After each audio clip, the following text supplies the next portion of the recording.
Hace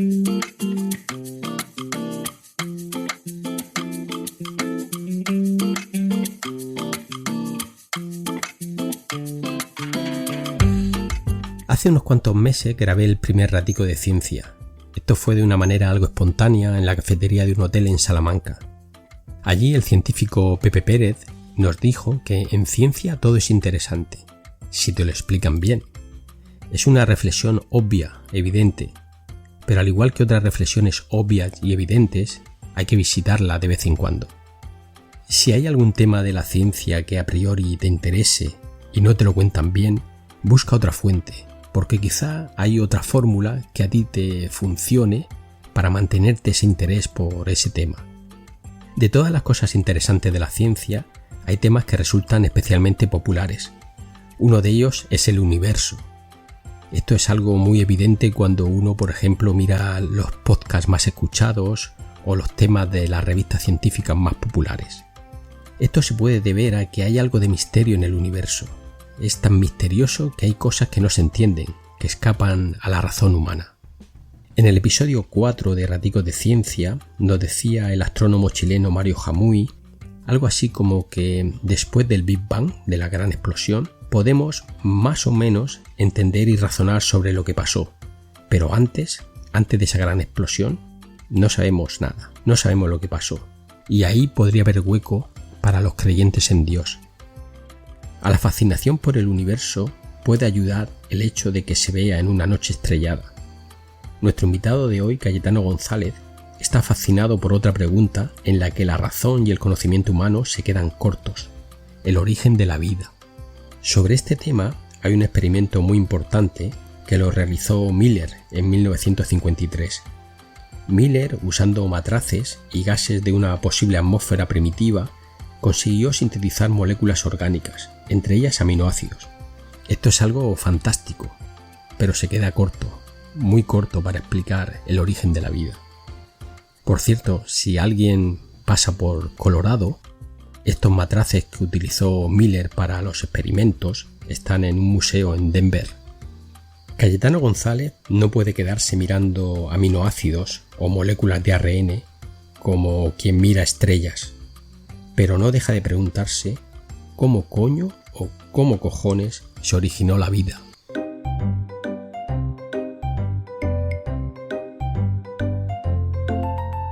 Raticos de Ciencia.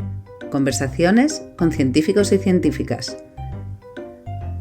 La ciencia, como la vida, se disfruta a raticos.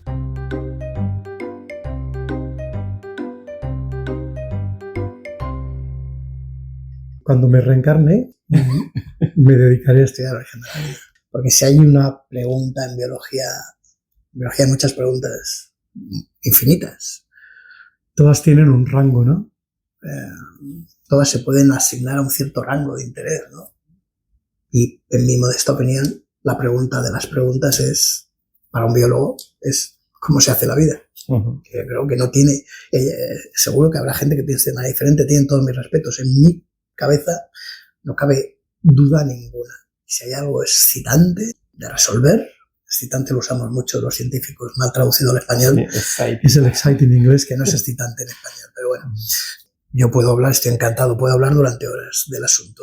Lo he hecho en otras ocasiones con colegas. Pero ahora es un no experto hablando, ¿ya? Sí. Eso, que quede claro. Yo no soy experto en el origen de la vida, ni experto ni semi-experto. Aficionado, pero muy aficionado, eso sí. O sea, que llevo mucho tiempo leyendo y siguiendo el campo y meditando sobre ello. Mucho tiempo, 20 años. El problema aquí, en mi opinión, el problema es dar con la pregunta adecuada, porque datos sobre el origen de la vida hay una enormidad, muchísimos. Y el problema, esto suena terriblemente pretencioso, viniendo de alguien que no es un experto en ello, y que es, como yo, tan crítico con el campo, porque yo también soy muy crítico dentro de mi campo, en drosófila y tal, pero bueno, yo tengo derecho a tener mi opinión, otros tienen otras, y ahí, vale. Viendo un experto contra otro. Aquí es un aficionado diciéndole al campo: están todos ustedes equivocados. Pero bueno, por otra parte, mi futuro profesional y personal no depende del campo, lo puedo decir lo que quiera. Y yo creo que hay un error terrible, que se debe, cuya causa es no tener clara la pregunta. ¿En qué consiste entender el origen de la vida? Y vamos a los ejemplos que se entiende mejor, ¿no? El problema del origen de la vida, o la pregunta de cómo se origina la vida, ha generado un campo enorme de investigación de algo que ahora se llama el mundo RNA, en la literatura científica, ¿no? The RNA World. ¿Qué fue antes, el DNA o el DNA? Es la molécula que lleva la información genética, pero para luego funcionar necesita traducirse a otra molécula que es también un ácido nucleico, que es el ADN, es ARN, ¿no? Sí. Y ahora ya se sabe, está prácticamente bien demostrado, que el DNA, el ADN, se inventó después, en la evolución, que lo primero fue el ARN. Bien, eso es interesante. Y eso permite solucionar muchos problemas porque el ADN solo tiene capacidad codificante, guarda la información, pero no puede hacer nada. Quienes hacen cosas son las proteínas, y para que eso funcione, quien codifica, que es el ADN, tiene que traducirse a un intermediario, que es ARN, que a su vez se traduce a las proteínas, que son las que hacen que tus ojos sean azules y que tu pelo sea largo, y las que hacen que te mueras a los 90 y no a los 40, o viceversa, las que hacen las cosas. Sí. Resulta que el ARN está en medio y tiene una capacidad codificante igual que la del ADN, que es prácticamente idéntica, me parece parecidísima, pero además tiene actividad, también tiene capacidad de hacer cosas. Sí, hacer cosas, sí. ¿Ya? Y entonces ahí tienes la solución al problema. ¿Cómo empiezas? Pues para empezar, no puedes empezar, la primera forma de vida no podía tener ADN, ARN y proteínas, ¿de dónde venía todo eso? ¿No? Claro. Tienes que empezar con algo que sea capaz de ya codificar, de manera que los hijos, los descendientes de ese primer bicho guarden la información de lo que tenían sus progenitores y sean capaces de hacerlo, y a la vez de hacer cosas. Y eso es el ARN, potencialmente. Bien, eso es correcto.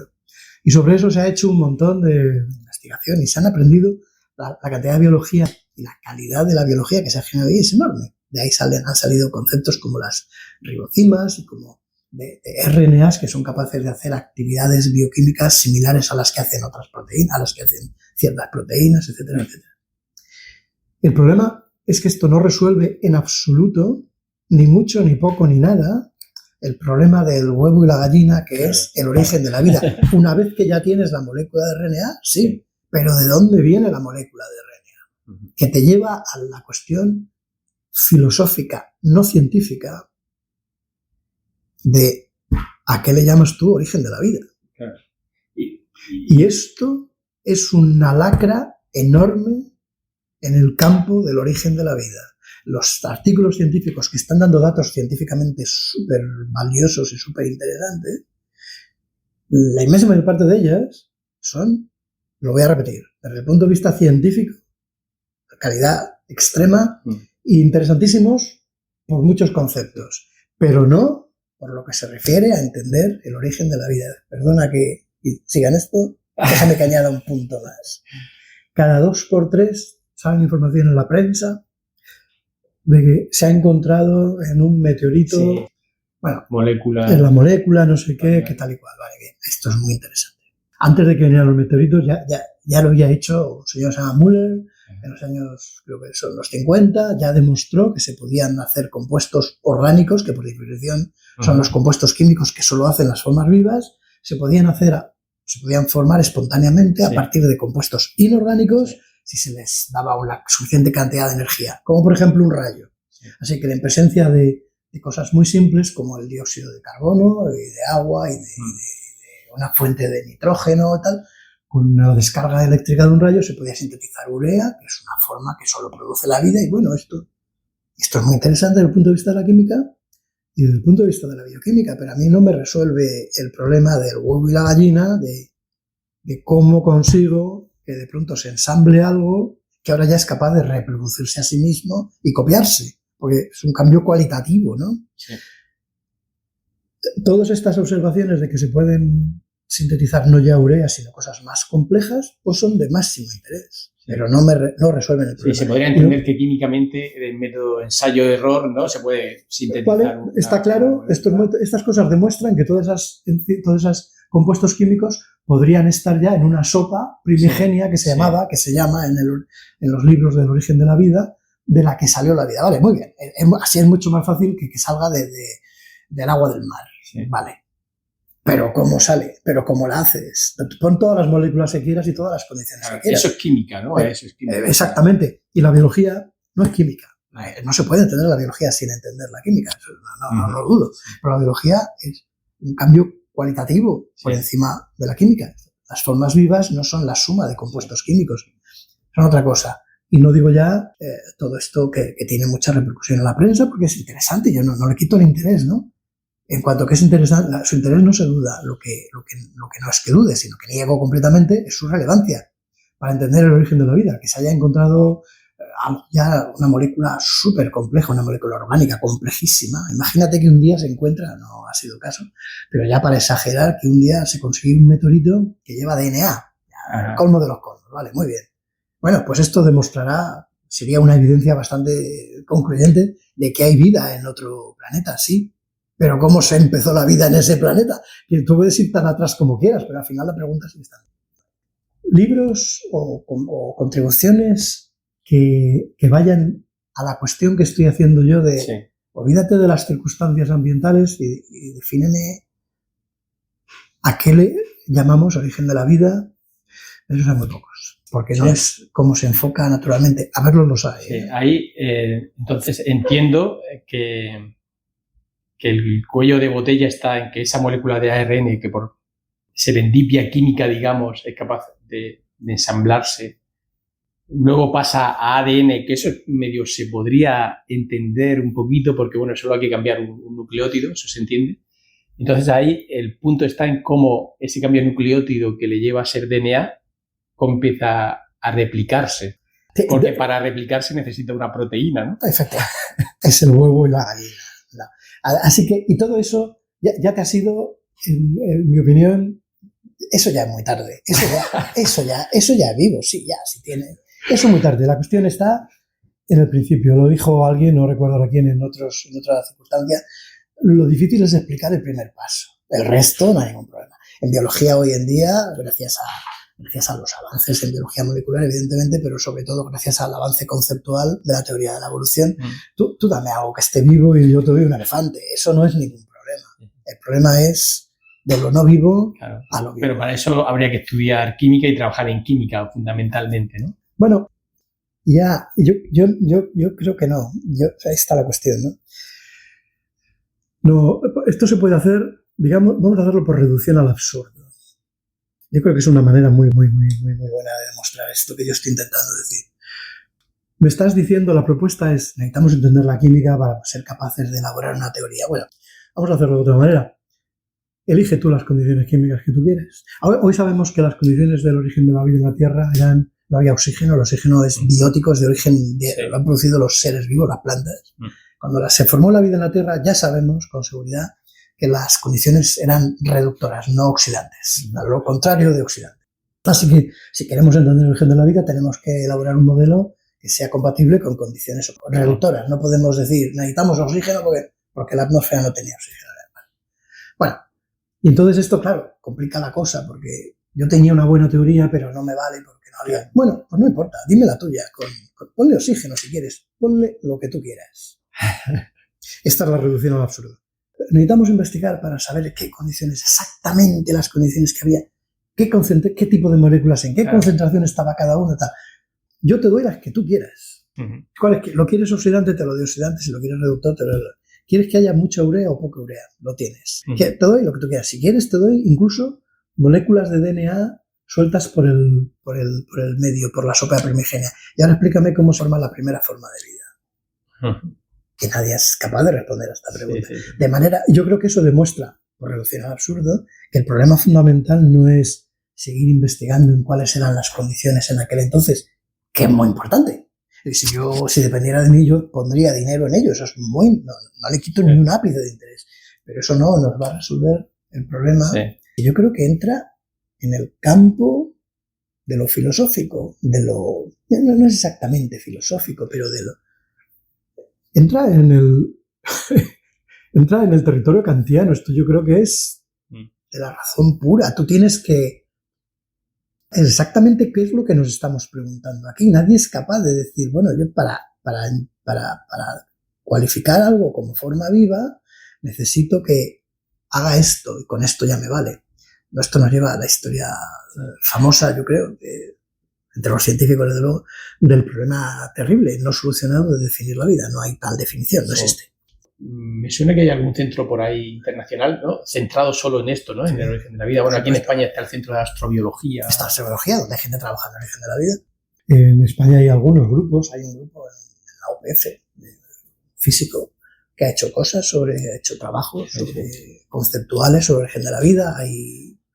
De manera muy interesante, hay grupos que yo creo que están asignados a las facultades de filosofía, interesados en el asunto del origen de la vida. Claro. Y hay una parte muy importante de investigación del origen de la vida, que es la que a mí me resulta más atractiva, que se llama vida artificial, que básicamente es la conclusión obvia de lo que yo acabo de decir ahora.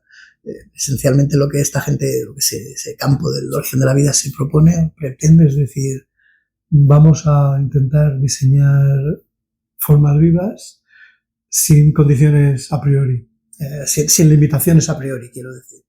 Vamos a ser capaces, a ver si somos capaces de definir una manera creíble que pudiera dar lugar al origen de la vida.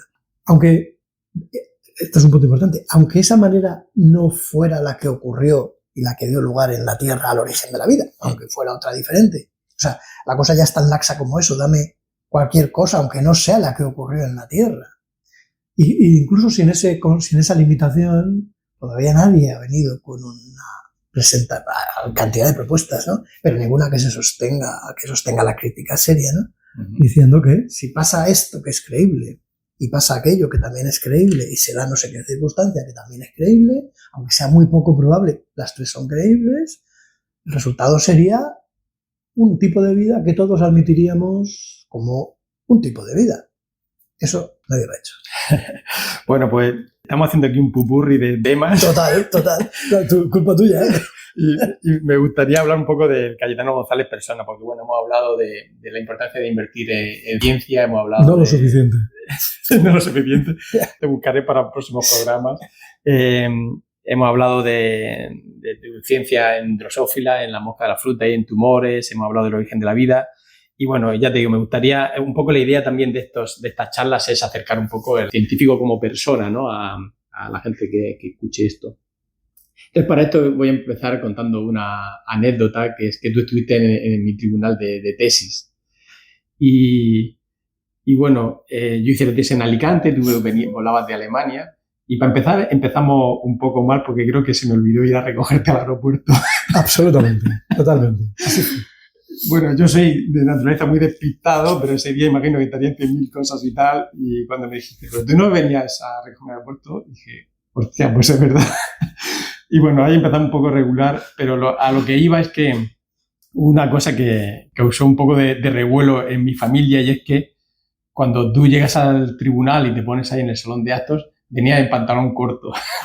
Y mi madre, pasan los años y todavía me lo recuerda. Y ese señor que vino de Alemania, que se sentó en pantalón corto en tu tesis, porque claro, yo iba pues con mi corbata, mi chaqueta y tal, que yo en cuanto te vi a ti, para mí fue una liberación, porque yo estaba con la corbata que no podía. Aparte, estaba súper estresado porque presentaba con diapositivas, el proyector no funcionaba, estaba sudando y cuando te vi, dije, corbata fuera, me solté los botones de la camisa y me relajé, ¿no? Y esto lo cuento porque, primero, en ciencia, digamos que los científicos cuando vamos a dar charlas o vamos a sitios somos más informales. Y a mí eso me gusta, ¿no? Porque si te llega un científico a dar una charla a tu laboratorio y te viene vestido con chaqueta y corbata y dice, este me va a vender algo, me va a engañar. Y este es el punto al que quiero llegar, ¿no? Al Cayetano González auténtico, al Cayetano González que las apariencias pues le dan un poco igual, y el que quiera un poco valorarte a ti como personita, pues que escarbe un poco y que lo vea, ¿no?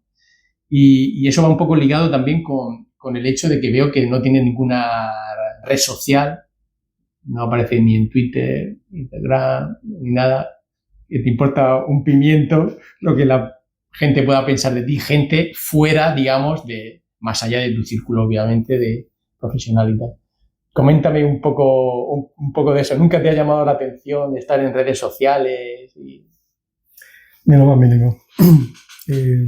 No tengo más que comentar, ya lo has dicho. No, tampoco que quede claro que no es una actitud militante de ir vestido diferente de cómo va el resto o nada por el estilo. Sí, autenticidad, ¿no? Yo creo que en el momento, bueno, iba como iba todos los días, ¿no? No me puse los pantalones cortos para ir a la tesis. Estábamos en verano, hacía un calor espantoso y voy con pantalones cortos. Y francamente, tengo que admitir, tengo que decirte, no sé si te lo dije en algún momento, te lo digo ahora, que me recriminó algún miembro del comité. Sí, algún miembro del comité me recriminó presentarme de tal manera. Yo le contesté, le contesté como era propio contestar, porque, bueno, no confundamos los términos, claro. Insisto. No hay que pasarse ni por un lado ni por el otro. Yo no estoy haciendo una actitud militante de ir con pantalones cortos. A mí no me importa nada que vaya con pantalones largos. De hecho, como si se pone corbata, no tengo ningún problema. Pero, y de hecho entiendo, o sea, yo no soy de la liga de los sin corbata. He ido a sitios con corbata, porque en algunos sitios creo que hay que ir con corbata. Y me parece, a mí no me importaría ir sin ella, pero entiendo que se va, da igual, no quiero entrar en más detalles, pero no soy un militante de ir en pantalones cortos ni de dar la nota de la manera que uno se viste, en absoluto. Sí. Y en otras condiciones, pues, en ciertas circunstancias, pues me he vestido con toda la etiqueta que era necesaria, ¿no? Pero vamos a ver, estamos hablando de una tesis doctoral. Una tesis doctoral es el culmen de la carrera académica, no se puede llegar a más. Es la máxima titulación y su contenido y su continente ha de ser puramente intelectual. Exacto. Y a lo que vamos allí es a discutir ideas y conceptos. Estoy muy de acuerdo. La vestimenta, las circunstancias, dónde se hace y en qué circunstancias, son absolutamente irrelevantes. Y si un miembro del tribunal, en aquel caso ocurrió, o los miembros que asisten a la tesis, le dedica un microsegundo a pensar cómo van vestidos los demás, se descalifica a sí mismo. Y esto se demuestra en la práctica, contándole a quienes no lo sepan, cómo se defiende una tesis doctoral en el Reino Unido, que es el centro, o ha sido durante siglos, el centro de los estándares más altos en investigación, el país de Newton, el país de la Royal Society. Yo he estado en varias tesis doctorales, exactamente igual que estuve en la tuya, he estado en otras en el Reino Unido, en Cambridge, todas ellas en Cambridge, Reino Unido en este caso, y las tesis doctorales en el Reino Unido son a puerta cerrada. Si es en verano, te aseguro que todo el mundo va en pantalones cortos. En ningún caso he visto nunca a nadie con corbata ni nada parecido, porque la gente no va a trabajar en corbata en los centros de investigación, no es necesario. Afortunadamente, y se trata de que se reúnen el estudiante en cuestión con un examinador que pertenece a ese instituto y un examinador que es de fuera del instituto, que era mi caso, y durante un tiempo ilimitado, que puede durar, en mi caso ha durado entre 3 y 6 horas, estamos discutiendo con el estudiante lo que ha descubierto y lo que ha dejado de descubrir. Estoy muy de acuerdo contigo. A ver, a mí obviamente me importó cero eso, y lo que sí me importaba era el sentir que la gente que estaba en el tribunal se había leído el trabajo, que estaba haciendo preguntas interesantes y que le importaba lo que yo había hecho, ¿no? Eso es lo que al final transmite. Pero sí que es verdad que hay una superficialidad a veces en cosas académicas que está ligada un poco a la fachada, ¿no? A la fachada, y que suele correlacionar con la falta de calidad, desgraciadamente. Exacto, sí. Y además es una concepción totalmente perversa del asunto, porque Inglaterra es el ejemplo perfecto. Yo acabo de venir de una graduación de un estudiante que se ha graduado en Cambridge, estaba la semana pasada, y es súper formal. Y los estudiantes van vestidos pues, con todo tipo, bueno, por supuesto, con el gown, y con todo tipo de códigos, con colores, con bandas, defendiendo de que sea licenciatura o máster o doctorado. Y todo esto se hace en la casa, en el Senate House, en la casa Senado de la Universidad de Cambridge, y el título lo da el director de cada uno de los colleges, y cada estudiante recibe el título de manos del director, que le dedica una larga parrafada en latín a cada uno de ellos, y estamos hablando de 100 y pico cada vez que se hace esto, una larga parrafada en latín, vistiéndolo de los honores que se ha ganado. O sea, que las formalidades no pueden ser más excesivas, si quieres, y a mí me parecen bien. O sea, que lo mío no es una cuestión de militancia, pantalones cortos, pinta de no sé qué, ¿no? Sí. No, me parece bien que se mantengan esas cosas así, y esas cosas así, y esas cosas no se han mantenido en España, se están volviendo a meter ahora de manera un poco artificial. Sí. A mí me parece bien que se tome muy seriamente la ceremonia de otorgar la tesis doctoral, pero esa tesis doctoral que se ha otorgado ahí, lo que están haciendo en esa ceremonia es darle el título. Claro. Antes ha pasado un examen fuera de ese ceremonial y sin ningún ceremonial, que era estrictamente científico. Sí. Y los que estábamos en esa ceremonia anterior científica, académica, no le pusimos mayor importancia, como íbamos vestidos como nos vestimos cada día, con la etiqueta de cada día, pero luego cuando asistimos a la ceremonia de entrega nos pusimos nuestras mejores galas. Y eso está bien, no tengo ningún problema con eso. Sí. Y lo de las redes sociales no eres tú solo, o sea, por ejemplo, estoy pensando en Juan Valcárcel, tampoco aparece por ningún lado, y no sé, quizás la sensación esta de decir, bueno, es que, no sé, no necesito like en mi vida porque tú ya te has recibido like de otra manera, ¿no? O, no sé, pero tampoco es eso, ¿no? La verdad, tengo que decir, esto suena de nuevo muy presencioso, pero lo digo honestamente, no me interesa. O sea, la verdad es que me interesa cada poco, y de hecho yo, con el paso de los años, cada vez menos.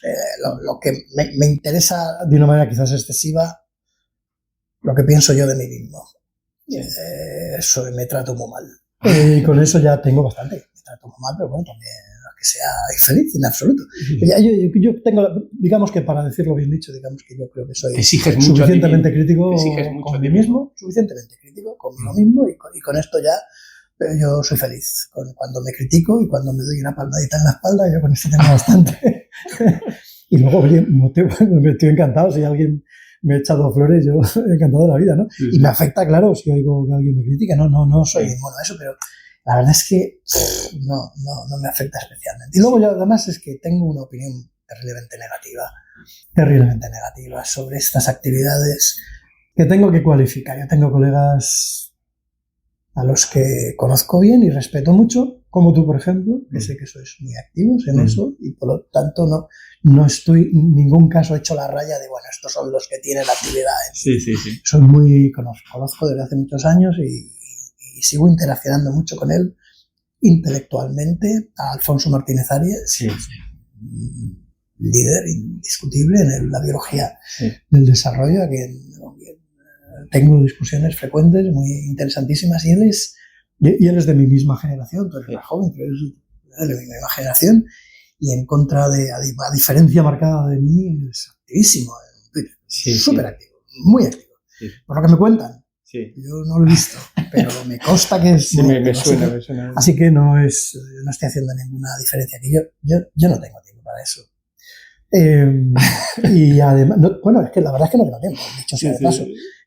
Y además le veo el problema, que ya veo que no es un problema grave, porque a gente que yo quiero y respeto no les causa un problema, pero a mí me parece que estas limitaciones el cortoplacismo de la respuesta inmediata a lo que ha hecho alguien, por no hablar de la limitación a mí me gusta mucho hablar de manera, y mucho más escribir de manera sintética, contra más sintético mejor. A mí me encanta cuando me aceptan un artículo y me dicen, está aceptado, pero las 4.000 palabras se tienen que quedar en 1.000.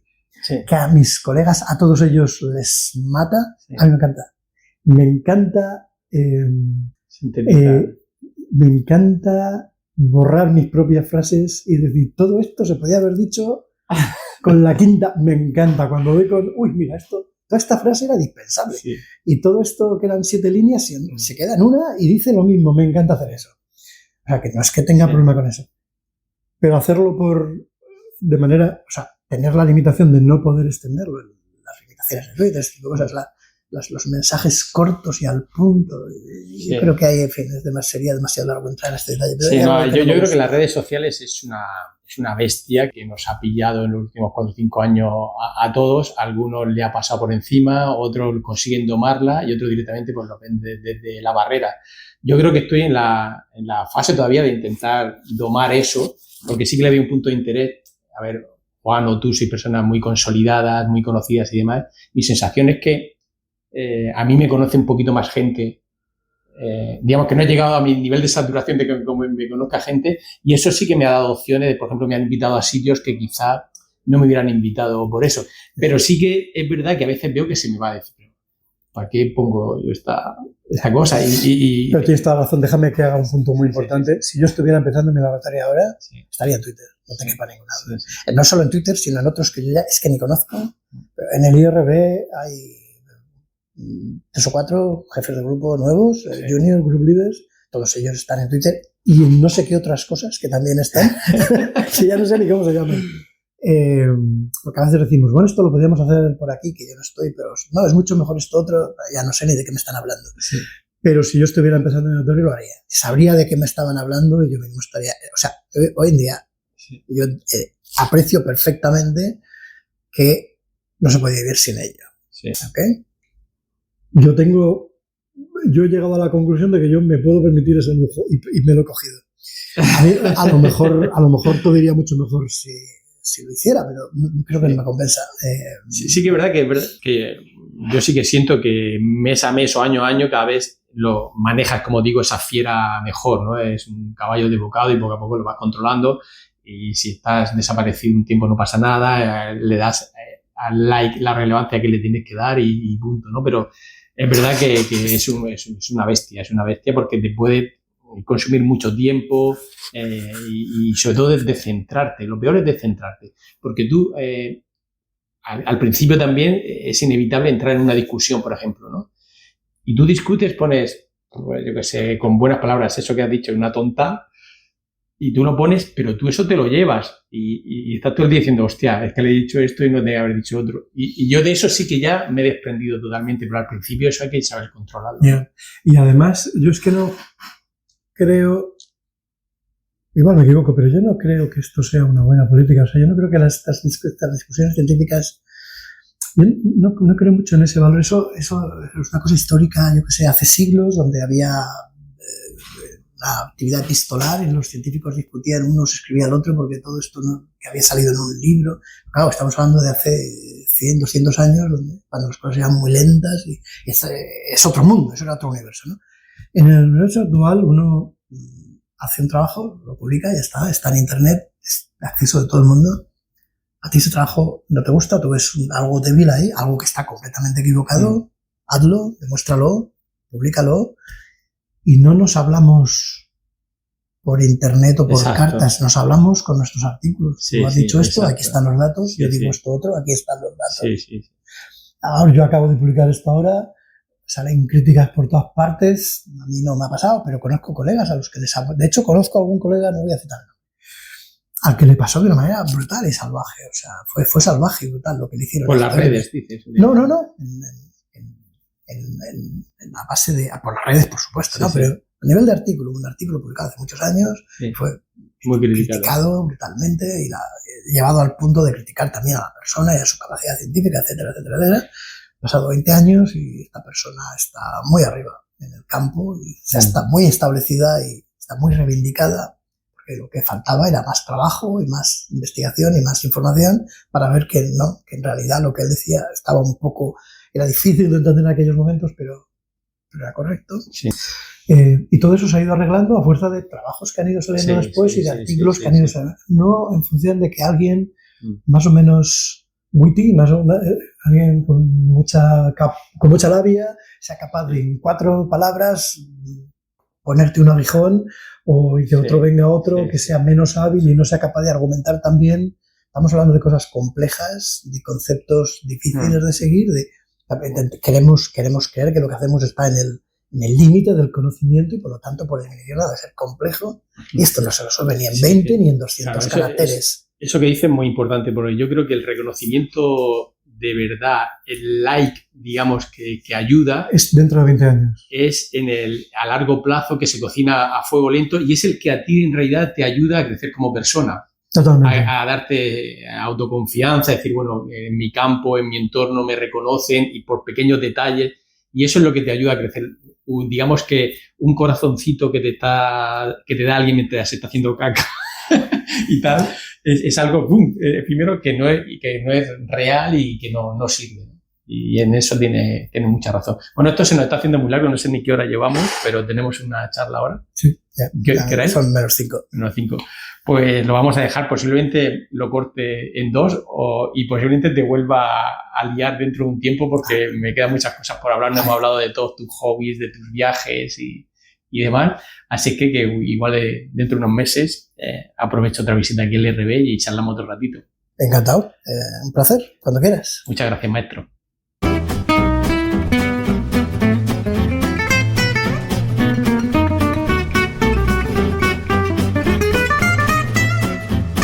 Hasta aquí Raticos de Ciencia. Te esperamos en el próximo podcast.